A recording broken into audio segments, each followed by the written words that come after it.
Do you find it difficult to have meaningful conversations about God with those who you want to disciple, or maybe even just to start them? If this describes you, you are not alone. And there's really good news. Discipleship doesn't have to be difficult. The most effective discipleship happens when you simply talk about God in the everyday moments of life. With the D6 Everyday Foundations curriculum, you can simplify discipleship by making these conversations very easy. Because of our generationally aligned curriculum, all ages, from preschoolers to grandparents, and everyone in between, they learn from the same scripture passages or the same topics each week. This means that you can have those easy conversations around the table, in the car, or anytime just because of what you're learning. And they are learning it too. In fact, we give you the conversation starters inside of your devotional magazines. Discipleship truly does not have to be difficult. Visit d6family.com or use the link in the description.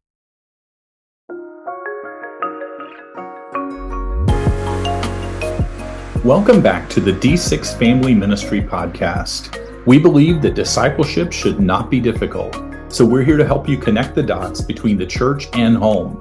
Together, let's guide each generation, whether you're related or not, to stand confident in their faith. I'm your host, Ron Hunter, and with me as always is my co-host, Marianne Howard. Hey, Marianne. Hey, Ron. Let me ask you, how do you respond to your kids when they feel they are right? My eyebrows usually rise. And my eyeballs usually come out. My facial expressions, my body language responds assertively when my teenagers think they know better.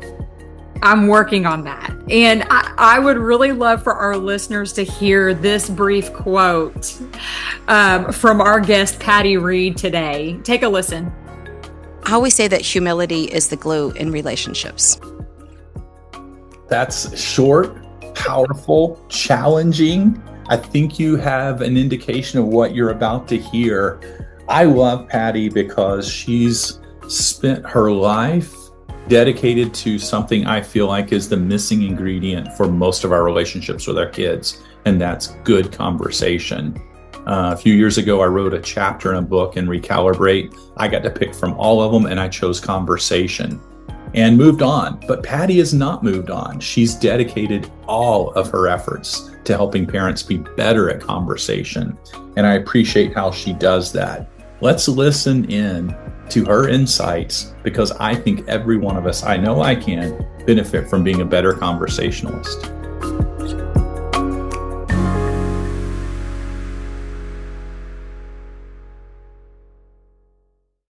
Right now, I'm joined by Patti Reed. Patti is a certified coach in conversational intelligence. She's a coach, author, and speaker, and helps individuals build trust in their everyday relationships. She teaches parents how to build a bridge to their kids' hearts and stay connected and engaged for a lifetime of conversations. Patti, thank you for being here. Yes, thanks for having me. Well, we're talking about conversations. We're having a conversation about conversations today, and specifically about how to have conversations with teens and young adults. Yeah. I think this is probably comparable to pulling teeth for a lot of parents. It is. It's a challenge. A challenge is a good word for it. And I think back to my teenage years. I was not the easiest person for my parents to talk to. Yeah. A lot of one-word answers, a lot of, if you ask me, what'd you learn at church today? I don't know. And let's just leave it at that. Let me put my headphones in and just ignore that. Yeah. And we do hear from a lot of parents that say it really is a struggle to communicate with their teen. And many teens are like I was. They pop those earbuds in. Let's not talk about it. I don't want to hear from you. Let's just ignore this ever happened. What lies at the root of our communication issues? Yeah. And, that's a great question, David. I really think that it goes back to trust. And I think that, why are they shutting you out? I mean, obviously, it's pretty normal for kids to want to listen to their music and not talk to their parents. But I think there's ways around that. And so I like to encourage people to, is there anything that you kind of need to do a gut check with yourself? have you done anything maybe that they're mad at you about that they haven't told you? Or so again, I just think it all comes down to trust, and I think we need to find different ways to have conversations with them. Now, I know every teen's going to be different, but it's really easy just to assume teenagers don't want to communicate with their parents. I think if you just look at surface level, it's like, well, they don't like me, they don't want to talk to me. Is that typically what's there, or is it something deeper where maybe they feel uncomfortable, they feel awkward, they don't know what to say, so it's easier just to shut out? And well, here's what I would say. I have a 29-year-old son and a 24-year-old daughter, and honestly, I communicated with them differently. My son didn't tell me really anything, and I didn't have this training at the time either. And my daughter told me everything, and honestly, there's positive and negative to both. So I think it depends on, what kind of person they are, what questions you're asking them. And, my daughter, she wanted my input. She wanted to have that close relationship with me. And, with a guy, when you get older, 16, 17, you're pulling away. You're a man, right? You don't need mommy. So it is more challenging. But I do think there's ways around that. And I've, worked that with my own son in really in the older years. And just, again, building the trust. And is there anything that I've done that, hurt you, in the last month or year or a couple years that I want to ask for forgiveness because I want to have a relationship with you. So I always say that humility is the glue in relationships. You mentioned that word trust, and I would guess that most relationships, there is some level of trust. In a somewhat healthy relationship with parents and teens or parents and young adults, there is going to be somewhat level of trust there.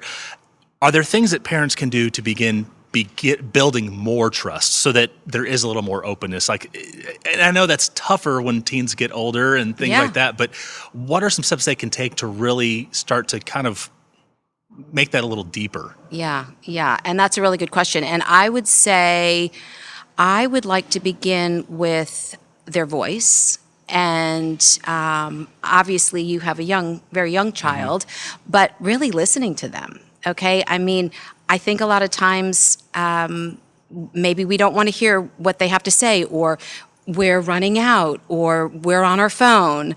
Do you know what I'm saying? I mean, there's such a big, age thing here, whether they're 5 or whether they're 13 or whether they're 25, right? There's all different ways to respond to that.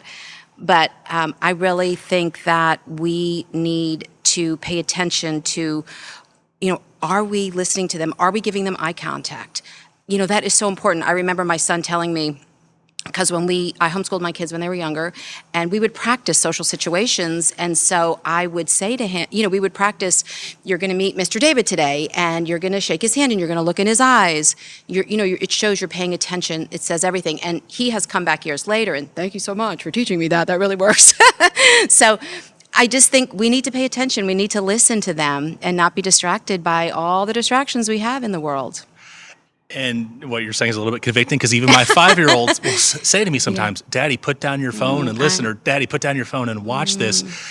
Whether we're dealing with a 5-year-old or dealing with a 15-year-old or a 25-year-old, how can we make sure? I know sometimes we say, I'm listening, I can hear you, or I'm paying attention, but we don't necessarily actually show it with our actions. That's right. It's kind of a passive listening. How can we make sure it truly is active? And not only that we're listening, but that they know that we're listening. The phone needs to go away. I mean, it needs to be put away, because they need to know they're the most important thing, because it will come back to you.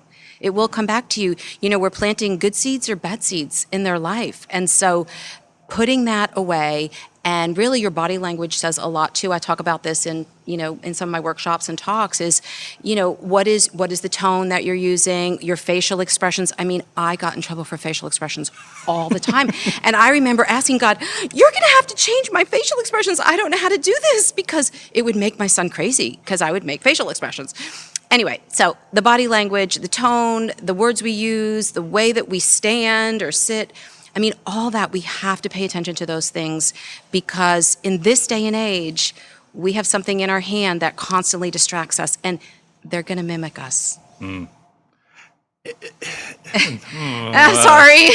We're just going to edit that last question out. No, thank you.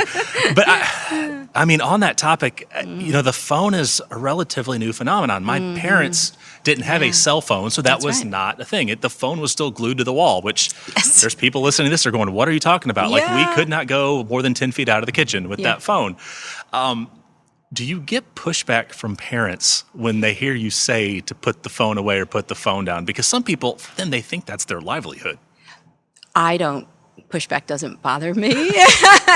I'm a Jersey girl. And I mean, I'm a truth teller, and you can watch what comes out of that. I mean, we're all addicted. I mean, we're addicted to, I have to consciously, keep it in your purse or put it on the side. We have to make that choice, because what I like to tell people is we are modeling for them. We are modeling for them. And I'm sorry, David, but your son is going to come back one day and he's going to be looking at your phone and you're going to say, put that down. It comes back. Everything. It just comes back. And so it's a high calling to be a parent and to raise them. They're not perfect. We're not perfect, but you know what I'm saying. Yeah. And I mean, it's coming out of the mouth of a 5-year-old, but there's truth where he is telling me, yes, I just want to spend time with you. Yes. I want you to listen. And there's nothing more important going on my phone typically at the time, yes, outside of a few emergencies or something, right, that's more important than him at that moment. So yeah, that's right. That's very good. That's right. That's right. Yeah. Well, we're going to take a quick break. Sure. When we come back, I'm going to just throw more questions at you so you can let me feel more convicted and let me have it and beat me over the head. We'll be right back.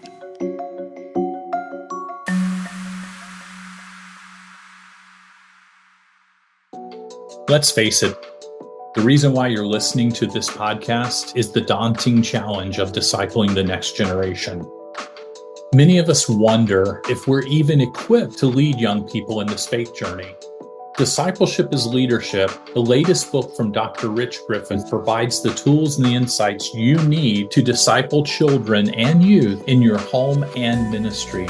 Grounded in the most reliable psychosocial developmental theory available, this book offers practical guidance that's totally surrounded and undergirded with scripture for parents, ministry leaders, and mentors alike.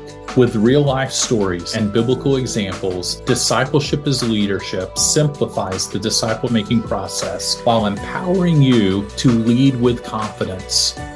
If you're ready to disciple young lives through intentional leadership, grab your copy today.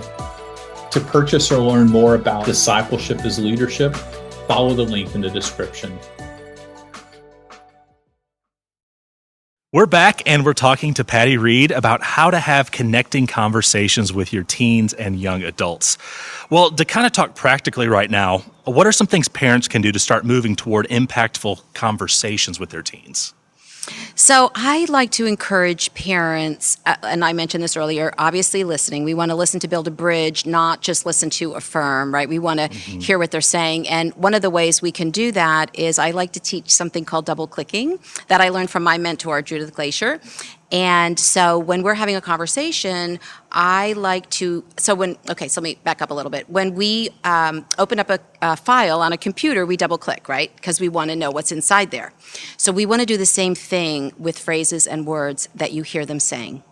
And then because the fact of the matter is that what one word means to me, David, means completely different to you, or a phrase. And really, it's really crazy when I've done this, and I've done this with my husband, right? And I'm like, I didn't mean that. Like, I don't even know what you're saying. I don't even know why you're saying that. But when we double click, because we want to get underneath, we want to get into that file. What does it mean to them? Which will give us a better understanding of where they're coming from. Because I like to say, again, I heard this quote somewhere, that, we do not see the world as it is. We see the world as we are. Yeah. So everything goes through our experience and our filter and all of that. And that really matters if you want to have good communication. That's really good. Yeah.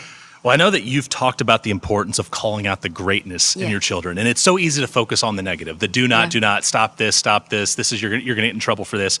But you talk about calling out the greatness. What does that look like? Yeah, and I love that because I didn't do that probably well when I was younger, and because again, you just grow and mature. Matter of fact, my son has said to me, I wish you would have learned this earlier. I'm like, I'm sorry. But really, calling out the greatness is obviously looking for those things in their lives, yes, that they're doing right. So for instance, the other day, my daughter, again, she lives in New York City, and so I live in Texas, and we were having a conversation about a work situation that occurred, and she told me how she handled it. And after I got off the phone with her, later on, I texted her, and I just said, you must be so proud of yourself of how you handled that, because what you did was you displayed great character in that. And I think that's great, and I'm so proud of you. And so, especially now, I mean, looking for ways, because character's everything, right? So looking for ways, wow, buddy, I'm glad that you went and opened the door for mom, right? Or you picked up your toys and we didn't even ask you. Like, we have to pay attention to those things, because we all want that, right? We want to be seen and we want to be encouraged. And so when we can see something, I've done this more in their young adult years than I did when they were younger, but you can do it at any time. Really, to me, it's speaking life into them. And because then they rise to that, hopefully. So yeah, that's what it would look like, is to really find those things, character, or, they're helping people or serving people, and that, wow, I'm so proud of you. You chose your friends over your boyfriend. That's really cool. So I don't know if that explains it. Yeah. And you mentioned that your kids are different, Yes. which that's the way it is for every parent. Yes. They don't have identical kids, really. Do you kind of adjust how you call it that greatness based on each kid and what they're going through and what resonates more with them, or is it pretty similar in how you do that?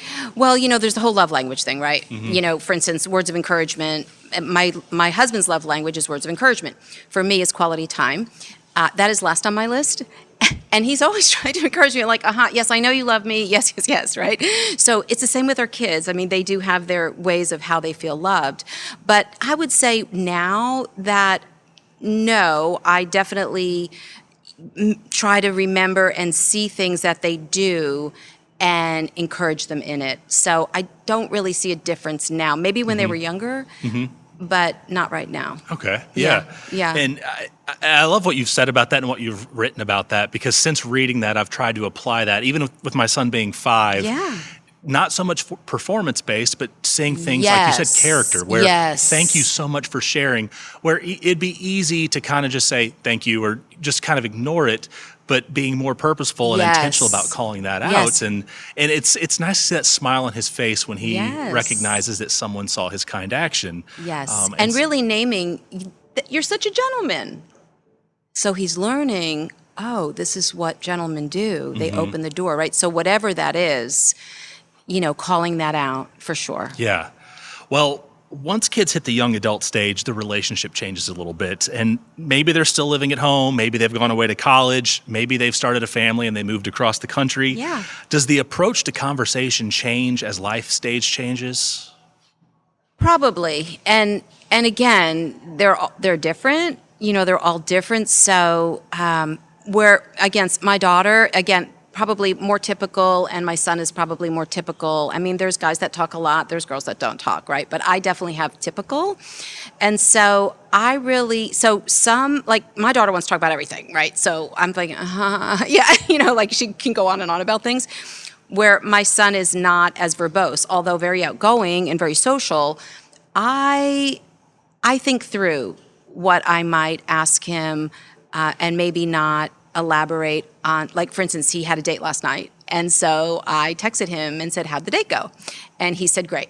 And I just left it at that. Like, I wasn't like where my daughter would be giving me all the details, So you have to kind of figure that out. And one thing that I would love to say is that in all of this, right, I like to push people to God. You have to ask the Lord, what do they need? What should I say? Should I say anything? Or you know what I'm saying? I have depended on the Holy Spirit for each child, because they're both different, how they're disciplined, how they're encouraged, how they're loved, because he knows them better than I do. That's really good. And I love what you said, because I'm the one-word responder to my parents. Yes. I'm kind of the quiet one. I don't give as many details. And my sister is the type that calls them because her milk's getting low, just to talk. Yes. So, yeah, I completely get that. Well, I want to end on this. Can you offer a word of wisdom or encouragement to the parents out there who are struggling to communicate with their teen or young adult, but really want to open that door? Yeah. Every situation is different. And so it's really hard to give any kind of pat answer. But I guess what I would say is, again, go to the Lord, ask him, what's up? How do I reach them? Because I do have like friends that have this situation that they're not talking, you know, the kid's not talking to her. And so what I've encouraged people is just to obviously always ask the Lord, what do I do here? And then humility is, like I said earlier, the glue, and not in like this desperate way, but hey, I would love to take you to lunch or coffee or whatever if you're there, and just be humble and say, I'd love to, maybe if we even talked once a week, or, I just want to have a closer relationship. I don't know if you do, but I would like that. And is there anything that I can do differently that I need to ask for forgiveness for? Just inquire of them, so that, because they matter, they're especially if they're adults, or teens. What is it that you need, or what is it that you want? And and sometimes we just need to step back and wait on the Lord for that. But I think humility, I just always come back to humility, because that's kind of attractive. Yeah. I love that, the ideas of prayer and humility, because sometimes we leave the God aspect out of things. We try to control it all. And so I think that's just so important for us, that sometimes we struggle with not being in control, but we can't always be in control. That's and right. So, that's right. I thank you for sharing these tips for us. I think this is going to help a lot of parents who are struggling with this, and open some doors. And maybe even if there's some teenagers or young adults listening to this, they'll see, what, my mom and dad are actually trying. Maybe I'm not giving them my all in what I'm doing, and I can go a little bit further in that. And so I think some bridges are going to be built from this. So thank you so much. Yeah, my pleasure. Thank you.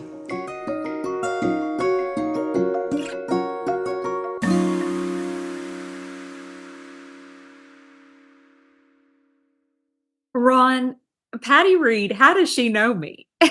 Because she specifically addresses body language and her need to work on that. And it's also my need to work on that. She brings up 3 points in the interview in terms of how to communicate with humility with our kids. And she says, we've got to listen to them and pay attention. I loved her take on double clicking. That was new for me. The double clicking, listening into phrases and words, and you got to, it's repetition in what they're saying, so that you can gain discernment in what they're really saying from their vantage point, and then speaking life into them. What were your takeaways? Mine was that trust is always at the heart of it. If we don't have good conversations, because we don't have good trust. And that, I think she said it, it's a gut check. And sometimes we need to repair that trust, and that helps conversation. So if you're struggling with conversation, it might be, don't work on the conversation, work on the trust between you and that person. So you know what? I would give you this admonition here. I would ask you to think about how you can call out the greatness of the one you're struggling with the conversations on. If you can do that, it will start rebuilding that relationship. We hope you'll join us next week as we hear from Kurt Bruner, as he shares with us some important insights about countercultural choices parents need to make. Thank you so much for listening. To learn more, visit us at d6family.com. We look forward to seeing you next week.